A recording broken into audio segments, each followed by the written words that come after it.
स्वागत है आपका न्यूज़ ऑफ इंडिया ट्रू में। इस वक्त हम मौजूद हैं रामलीला ग्राउंड के अंदर, जहां पर जो है मोदी जी का महाअधिवेशन चल रहा है। और अभी देखिए, इस वक्त जिला मुजफ्फरनगर से जो है लोकसभा प्रभारी जो है भाजपा के हमारे साथ जुड़ चुके हैं। सर, बहुत बहुत स्वागत है आपका अच्छी संख्या में। सर, लेकिन एक भाजपा पर आरोप लगाया जाता है कि जब से सरकार आई है, इस सरकार के अंदर काफ़ी सारा मतलब मोटा घोटाला हुआ और लोग बाग जो है अभी भी देश से बाहर हैं देश का पैसा लेकर। तो सर, क्या कहना चाहेंगे आप? जो देश से बाहर घोटाले वाले होंगे वो देश में उन्हें लाने का हम काम कर रहे हैं। हमारी सरकार पूरी प्रयासरत और ईमानदारी के साथ काम कर रही है। हमारी सरकार में ईमानदारी के साथ काम चलता है, ईमानदारों की सरकार है। लेकिन जो दूसरे लोग इकट्ठे हुए हैं वो कहीं पहले भ्रष्टाचारी थे, आरोपित थे, उन पर तरह तरह के आरोप हैं जिनके पर कार्रवाई चल रही है। सर, उत्तर प्रदेश के से आप आए हैं और उत्तर प्रदेश के अंदर अभी बाकी सारी नेशनल पार्टियों के अंदर गठबंधन हो चुका है, तो क्या भाजपा ऐसे में सर्वाइव कर पाएगी उत्तर प्रदेश में? भाजपा वहाँ सर्वायु रहेगी, क्योंकि वो जो कहीं का ईंट कहीं का रोड़ा, भानुमति ने कुंडवा जोड़ा, उन्होंने उस वाला काम है। ना वहाँ बसपा का कुछ है, ना सपा का कुछ है। वो सारे भ्रष्टाचारी हैं। उन लोगों को कोई उत्तर प्रदेश के अंदर लाइक नहीं कर सकता। केवल वो अपना जो भ्रष्टाचार में लिप्त है उसको रोकने के लिए केवल इकट्ठा हो रहे हैं। उनका कोई औचित्य नहीं है, ना उत्तर प्रदेश में उनका कोई अस्तित्व है। तो देखिए, यहाँ पर जो है ये बता रहे हैं कि किसी भी गठबंधन से भाजपा पे कोई असर होने वाला नहीं है। और आप बने रहिए हमारे चैनल पर। अभी भी हम और आगे दिखाएंगे कि जो नेशनल लीडर यहाँ पर आए हुए हैं अलग अलग प्रांतों से, अलग अलग राज्यों से, उनके क्या भाव हैं, उनकी क्या सोच है। आप बने रहिए। पंजाब से हैं, एक कहा जा रहा है विरोधियों के द्वारा कि जो एक मोदी जी के थ्रू मास्टर कार्ड खेला गया स्वर्ण जाति को 10% जो है वो आरक्षण देके, इसको सर आप कैसे देखते हैं? ऐसा है, ये 10% आरक्षण है जो बहुत पहले 1992 में जब नरसिम्हा राव गवर्नमेंट तभी आया था। तो ये तो मोदी जी ने बहुत मास्टर स्ट्रोक खेला है, इसमें कोई शक नहीं है, क्योंकि बहुत देर की डिमांड थी स्वर्ण जातियों की। और इससे जो नौजवान हैं, जो स्वर्ण जाति के नौजवान हैं, मीडियम वर्ग के, मध्यम वर्ग के, उन सबको बेनिफिट मिलेगा। इसके साथ साथ ही जो GST का अभी एक हफ्ते में 2 मुद्दे थे, जो GST का 20 लाख से 40 लाख की है, इसका भी छोटे उद्योगों को, छोटे व्यापारियों को बहुत बड़ा इसका लाभ मिलेगा। और उसका आने वाले लोकसभा चुनाव में बहुत अच्छा मिलेगा। लेकिन बिल्कुल लास्ट मोमेंट पे ही क्यों ये फैसला लिया गया है? इसी वजह से मास्टर कार्ड कहा जा रहा है। ऐसा है, आज आपके सामने वित्त मंत्री जी ने बोला है भी, उन्होंने ये जो GST की मीटिंग में 3 बार पेश किया है। तो जो कांग्रेस के वित्त मंत्री आते थे स्टेटों के, वो इसका विरोध करते थे और इन्होंने 75 लाख किया था, लेकिन इन्होंने उनके विरोध के बावजूद भी 40 लाख करवाया। तो ये कांग्रेस की दोगली चाल है। ये कांग्रेस ये बचा नहीं पा रही भी, ये क्यों अच्छा काम कर रहे हैं। अच्छा, देखिए, ये बिल्कुल एक स्पीक पर्सन जो है, स्पीक पर्सन जुड़ चुकी हैं भाजपा की हमारे साथ। हम जानना चाहेंगे, मैम आपका शुभ नाम क्या है? मुशफ़िका हसन जी। मुशफ़िका हसन, झारखंड। हसन जी, आप एक चीज़ बताएंगे हमें कि अभी जो 3 तलाक के मामले में जो बिल दोबारा से अध्यादेश का मामला चल रहा है, आपको कितना फेवर में देख रहे हैं मुस्लिम महिलाओं को इसको? जी देखिए, राज्य प्रवक्ता होने के साथ साथ क्षेत्र का दौरा भी हम निरंतर रूप से करते आ रहे हैं। और ख़ास करके मुस्लिम कम्युनिटी की जो महिलाएं हैं उनके साथ भी हमारा डिस्कशन चलता है। बहुत ही पॉजिटिव इम्पैक्ट है और हमें यकीन है कि आने वाले दिनों में मुस्लिम महिलाएं जो है ये उनके हक़ के लिए काम होगा, उनको संवैधानिक हक़ मिलेगा, उनको एक न्याय मिलेगा और एक मर्यादित जीवन उन्हें मिलेगा। अच्छा मैम, आप इनकी प्रवक्ता हैं, एक चीज़ आपसे और जानना चाहेंगे कि ये जो इस तरह से देखा जा रहा है कि अभी एक मुद्दा चल रहा था जिसमें ये बताया जा रहा है कि जितने भी अध्यादेश को लाने के लिए दोबारा सुप्रीम कोर्ट के अंदर राम मंदिर को लेके जो जज बिठाए गए हैं वो कोई एक भी मुस्लिम पक्ष का नहीं है। इस पर आप क्या रोशनी डालना चाहेंगे? देखिए, जो भी मैटर्स में है, चाहे वो राम मंदिर को लेकर हो या 3 तलाक के मामले में हो, सरकार बिना सुप्रीम कोर्ट के वर्डिक्ट के बिना सरकार कोई भी अध्यादेश नहीं ला रही है। आफ्टर सुप्रीम कोर्ट वर्डिक्ट सरकार ने अध्यादेश लाया 3 तलाक का। और वैसे भी अगर राम मंदिर वाला इशू है तो वो भी सुप्रीम कोर्ट के वर्डिक्ट के बाद ही सरकार कुछ फैसला लेगा। और सुप्रीम कोर्ट चूँकि ये टॉप मोस्ट जुडिशियरी है हमारे भारत देश का, तो इसके न्यूट्रलिटी पे, इसके ट्रांसपेरेंसी पे हमें कोई इस पर शक नहीं है। अच्छा, आप पूरी आस्था रखते हैं सुप्रीम कोर्ट में? जी बिल्कुल। अच्छा मैम, ये जो 3 तलाक में लेकिन काफ़ी सारा देश के अंदर विरोध देखा गया है मीडिया के अंदर कि बहुत सारी औरतें जो हैं वो रोड पर उतरी कि 3 तलाक का हम मोदी जी के साथ नहीं हैं। तो आप मैम आप क्या संदेश देना चाहेंगे चैनल के माध्यम से उन महिलाओं को जो इस वक्त जो है कहीं ना कहीं इसको गलत समझते हैं? देखिए, 3 तलाक के मामले में कहीं ना कहीं दुष्प्रचार हुआ है और ख़ास करके जो अपोजिशन है, अपोजिशन हमेशा महिलाओं को, मुस्लिम महिलाओं को एक वोट बैंक की तरह यूज़ किया है। कभी भी उनके हक के लिए, उनके राइट्स के लिए, उनके एजुकेशन के लिए, उनके एम्प्लॉयमेंट के लिए, उनके एम्पावरमेंट के लिए कभी नहीं लड़ा। और एक कुरीति हमारे समाज में, अगर आप एक तरफ अपोजिशन देख रहे हैं तो दूसरी तरफ ऐसी महिलाएं भी हैं, मुस्लिम महिलाएं हैं जो इसके सपोर्ट में है, इसके फेवर में, और वो मोदी जी को चाहती है और चाहती है कि देश के प्रधानमंत्री श्री नरेंद्र मोदी फिर से बने। देखिए, कहीं ना कहीं इनके मुस्लिम प्रवक्ता भी यही कह रहे हैं कि जो मोदी जी का जो फैसला है वो सभी के हितों में है। कहीं भी ऐसा नहीं है कि किसी एक हित को या एक पक्ष को देखकर कोई फैसला लिया जा रहा है। देश के सभी पक्षों के, सभी समुदायों के हितों को रखकर सामने तभी कोई फैसला लिया जाता है। कोई भी किसी तरह का कोई मास्टर कार्ड नहीं खेला गया है। ये सभी कुछ सोची समझी एक रणनीति है। अब देखने वाली बात ये होगी कि इन सभी रणनीतियों का जनता चुनाव के दौरान क्या जवाब देती है। बने रही न्यूज़ ऑफ इंडिया ट्रू के साथ। देखिए, इस वक्त हम बिल्कुल उस स्टेज के करीब हैं। आप देख रहे हैं कि यहाँ पर जो है भाजपा ने अपना चुनाव चिन्ह कमल का फूल 2019 ये एक इस तरह से यहाँ पर एक सिंबल बनाया हुआ है कि आप देख रहे हैं कि 2019 का यहाँ पर लगाया हुआ है और कमल का फूल और भाजपा का जो चुनाव चिन्ह है उस चुनाव चिन्ह को यहाँ पर जो है सजाया गया है। आगे हम आपको दिखाते हैं कि इस स्टेज के करीब यहाँ पर ये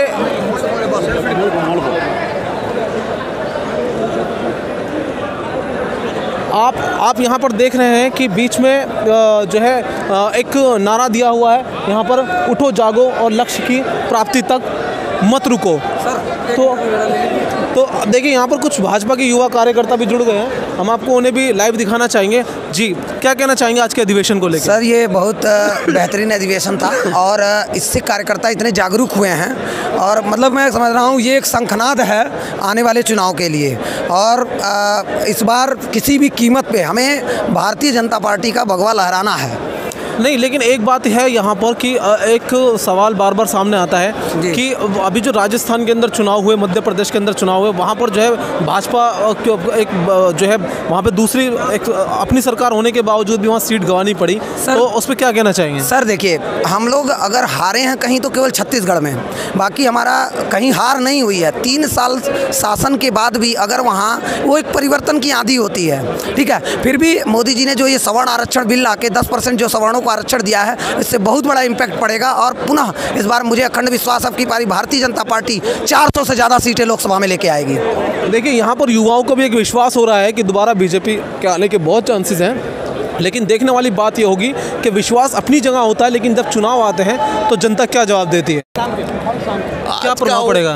आज का जो अधिवेशन में माननीय प्रधानमंत्री जी का, माननीय राष्ट्रीय अध्यक्ष जी का और तमाम सारे हमारे केंद्रीय नेतृत्व का जो मार्गदर्शन, प्रेरणादायी मार्गदर्शन हमको जो प्राप्त हुआ है, वो पूरी तरह से उत्साह और उमंग के साथ पूरा लवरेज था। और निश्चित तौर पे आज से यहाँ से जाने के बाद भारतीय जनता पार्टी के जो जिम्मेदार जो कार्यकर्ता हैं, पदाधिकारी हैं, जब तक पूरा चुनाव नहीं हो जाता तब तक चैन से नहीं बैठेंगे। दिन रात एक करके मेहनत करके भारतीय जनता पार्टी का बहुमत ला करके पुनः माननीय नरेंद्र मोदी जी के नेतृत्व में देश की सरकार बनाएंगे। इस संकल्प के साथ हम यहाँ से जा रहे हैं। सर, आपका जज्बा ठीक है बिल्कुल, लेकिन सर यही जज्बे के साथ जो है मध्य प्रदेश भी था, इसी जज्बे के साथ राजस्थान था, लेकिन वहाँ पर एक बड़ी हार हुई। सर इस पर क्या कहना चाहेंगे? राजस्थान, मध्य प्रदेश में भारतीय जनता पार्टी की हार नहीं हुई है। भारतीय जनता पार्टी जितते थोड़ा सा मत से पीछे रही है, उसको हम हार नहीं कर सकते। छत्तीसगढ़ में हमारे अनुकूल रिजल्ट नहीं रहा, इसकी समीक्षा समय समय पे माननीय केंद्रीय नेतृत्व और बाकी पदाधिकारी कर रहे हैं। अच्छा सर, एक सवाल और है जो बड़ा अहम सवाल है। आज दूसरी राजनीतिक पार्टियों द्वारा एक आरोप लगाया जा रहा है कि अभी जो अध्यादेश बनाया जा रहा था राम मंदिर को लेकर, तो सर उसमें सभी जो थे पहले कहीं ना कहीं एक थैंक यू सर, प्लीज़ इस पे थोड़ा सा आप कुछ कहना चाहेंगे? अब की बार 400 पार, अब की बार 400 पार, अब की बार। देखिए, यहाँ पर हमने एक अहम सवाल उठाया राम मंदिर का, तो वहाँ पर कहीं ना कहीं कार्यकर्ता जो है वो कन्नी काटते नजर आ रहे हैं। हम देखिए जहां हमने एक जिस मुद्दे को लेकर बीजेपी आगे बढ़ी थी, उस मुद्दे की जब सवाल उठाया तो कहीं ना कहीं यहाँ के जो भाजपा के नेता हैं, कार्यकर्ता हैं, वो कन्नी काटते हुए नज़र आ रहे हैं। अभी आपने देखा कि हमने काफ़ी सारे नेताओं से जो है बातचीत की कि इस अधिवेशन का क्या जूझ निकलेगा, क्या निचोड़ निकलेगा। ये मेरे गुजरात के एमएलए। अच्छा, देखिए इस वक्त जो है मौजूदा एमएलए गुजरात के भी हमारे साथ जुड़ चुके हैं। आइए हम जानते हैं सर, आप गुजरात से हैं और आप हम सर आपसे जानना चाहेंगे इस अधिवेशन से आने वाले समय में प्रदेशों के अंदर क्या संदेश जाएगा सर? पूरे हिंदुस्तान के सभी क्षेत्र से कार्यकर्ता यहाँ उपस्थित रहे इस अधिवेशन में, और इस अधिवेशन में जो नया संदेश हमें मिला है कि 2019 में बहुत जोरदार मेहनत करके, परिश्रम करके विजय हासिल करना है और नरेंद्र मोदी साहब को फिर से प्रधानमंत्री बनाना ही है, और बनना ही उनको इसलिए होगा कि इस देश को उनकी ज़रूरत है। अभी हिंदुस्तान के में जिस तरीके से कांग्रेस चल रही है कि उनका जो स्टेटमेंट हो रहा है, सभी स्टेटमेंट्स, उनका सभी एक्टिविटीज़ देश विरोधी हमें लगती है। तो उसी समय एक ही पार्टी ऐसी है जो भारतीय जनता पार्टी है, तो राष्ट्रवाद के विचार के साथ चलती है। सर लेकिन कहीं ना कहीं दूसरी पार्टियां कह रही हैं कि उन्होंने फिर एक मास्टर कार्ड खेला है 10% सवर्णों को जो है वो आरक्षण देके, तो सर आप इस पर क्या कहना चाहेंगे? ये मास्टर कार्ड खेला ऐसी कोई बात नहीं है। सवर्णों में भी जो आर्थिक पछात परिवार है, उनकी कई सालों से मांग थी, कांग्रेस ने नहीं किया ये काम नरेंद्र भाई मोदी साहब ने किया है, तो उनको तकलीफ हो रही है। ये ज़रूरत थी, इस समय की ज़रूरत थी, समय के हिसाब से इस डिसीजन की ज़रूरत थी। अच्छा सर, जानना चाहेंगे आप कहाँ से सर? मध्य प्रदेश से जी। सर आप मध्य प्रदेश से आए हैं और मध्य प्रदेश सबसे मजबूत गढ़ माना जाता था बीजेपी का, लेकिन वहाँ पर बीजेपी जो है चुनाव हार गई। अब आने वाले समय में सर आप मध्य प्रदेश को कैसे देखते हैं? कि मध्य प्रदेश में दोबारा से भाजपा की सरकार आएगी, मोदी जी ही प्रधानमंत्री बनेंगे, और वो तो थोड़ा कार्यकर्ताओं की नाराज़गी से हम लोग पिछड़ गए हैं भाजपा में, नहीं तो कोई दिक्कत नहीं है। हमारे मुख्यमंत्री बहुत अच्छे थे, और जो विकास कार्य भारतीय जनता पार्टी में आज तक कांग्रेस ने कभी करा ही नहीं है, ना ऐसा हो सका। और हम दोबारा से फिर सत्ता में आएंगे, दोबारा से हमारी सरकार बनेगी और मोदी जी प्रधानमंत्री बनेंगे। देखिए यहाँ पर जो है अलग अलग जगह से लोग आए हुए हैं। सर आप कहाँ से हैं? हम गुजरात से आए हैं। अच्छा सर, गुजरात से आए हैं हम। तो सर आपको गुजरात में कैसा लगता है कि अब आने वाले समय में गुजरात पे जिस तरह से, और राजस्थान के अंदर कांग्रेस आ गई, मध्य प्रदेश में कांग्रेस आ गई, तो गुजरात में कुछ इस तरह का डर महसूस होता है कांग्रेस का? बिल्कुल डर महसूस नहीं होता। गुजरात में अगले साल 2014 में भी 26 से 26 सीट लोकसभा की आई थी। अभी भी इस बार भी 2019 में 26 में से 26 सीट आएगी।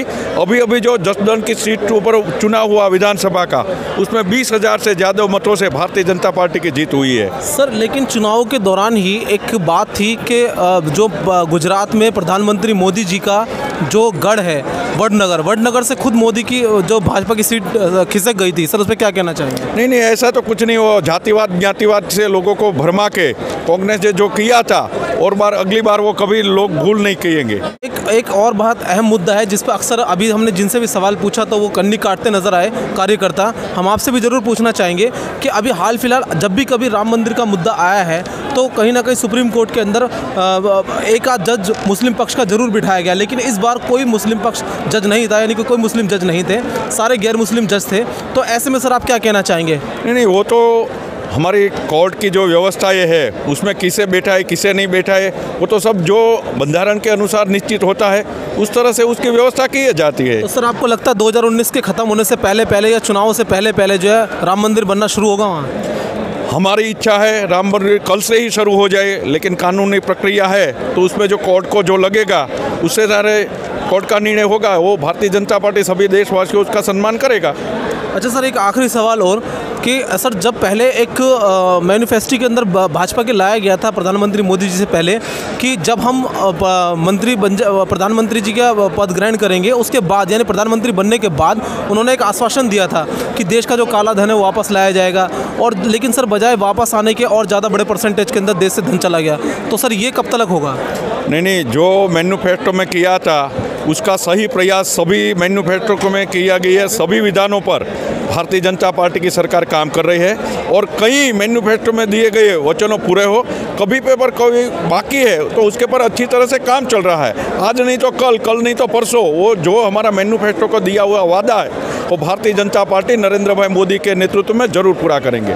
अच्छा, और सर ये जो इस तरह की बातें जो देश के अंदर हो रही हैं, देखिए सारे सवाल आज इसलिए कर रहा हूँ क्योंकि आप जवाब दे रहे हैं। एक बात और चल रही है कि जो कहीं ना कहीं भाजपा जो मुस्लिम विरोधी पार्टी है, मुस्लिमों के पक्ष में नहीं है, और ये मॉब लिंचिंग के बहुत सारे ऐसे मामला आता है जिसकी वजह से बहुत सारे जो इनोसेंट मुस्लिम, जिनका बाद में जांच हुई तो इनोसेंट निकले, उनका कोई जुर्म नहीं था, उसके बावजूद भी मारे गए मॉब लिंचिंग के अंदर। तो सर आगे अगर भाजपा आती है तो सर इसी तरह का कार्य रहेगा भाजपा का? भाजपा कभी इस देश में रहने वाले के साथ कभी अन्याय नहीं करता है। सभी जो सरकारी योजनाएं हो, कोई भी हो, बंधारण के अनुसार जिसको जिस तरफ से लाभ मिलना चाहिए, जिसको जो मिलता है उसी के तरह में है। वो कोई मुस्लिम विरोधी, अन्य कोई जातिवादीवाद के विरोध में नहीं हो, वो फक्त राष्ट्रवाद की पार्टी है और राष्ट्रवाद में भी उसका जवाब देना चाहिए। देखिए यहाँ पर एक स्पष्टता की जा रही है कार्यकर्ताओं द्वारा जो अलग अलग राज्यों से आए हैं कि भाजपा किसी भी तरह की मुस्लिम विरोधी पार्टी नहीं है, वो अपने विकास के मुद्दों को लेकर आगे बढ़ रही है। लेकिन देखने वाली बात ये होगी कि बाकी सारे समुदाय भाजपा को किस तरह से देखते हैं और अपना क्या जवाब भाजपा को चुनाव के दौरान देते हैं। आप बने रहिए न्यूज़ ऑफ इंडिया ट्रू के साथ। आज के अधिवेशन से क्या लगता है सर आप? आज मोदी जी ने बोला है वो बढ़िया आपने सुनाया है, अभी छोड़ दीजिए। सर ये गठबंधन का कुछ फायदा होगा सर? सुनील भाई, सर भाजपा पे कुछ असर पड़ेगा गठबंधन का? सर प्लीज एक सवाल सर, एक सवाल। अरे अध्यक्ष जी ने और प्राइम मिनिस्टर जी ने बोला है, अब हमारी आवश्यकता नहीं है बोलने की। देखिए राष्ट्रीय प्रवक्ता संबित पात्रा जी जो है अभी उन्होंने कहा कि किसी तरह जो है जिस तरह हमारे अध्यक्ष जी ने आदेश दिया उसी तरह पालन किया जाएगा, और अभी कुछ बोलने में असमर्थ रहे। आगे जानने की जरूर कोशिश करेंगे कि आगे क्या उनके विचार रहते हैं।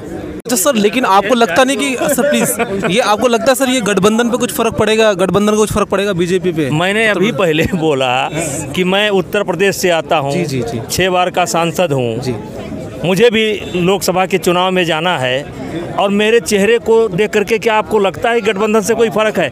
ये गठबंधन है, जनता का मिलन नहीं है, नेताओं का मिलन है। अच्छा, अरे भैया एक लगाना कि चौकीदार ऐसा हो जो चोर को पकड़ सके।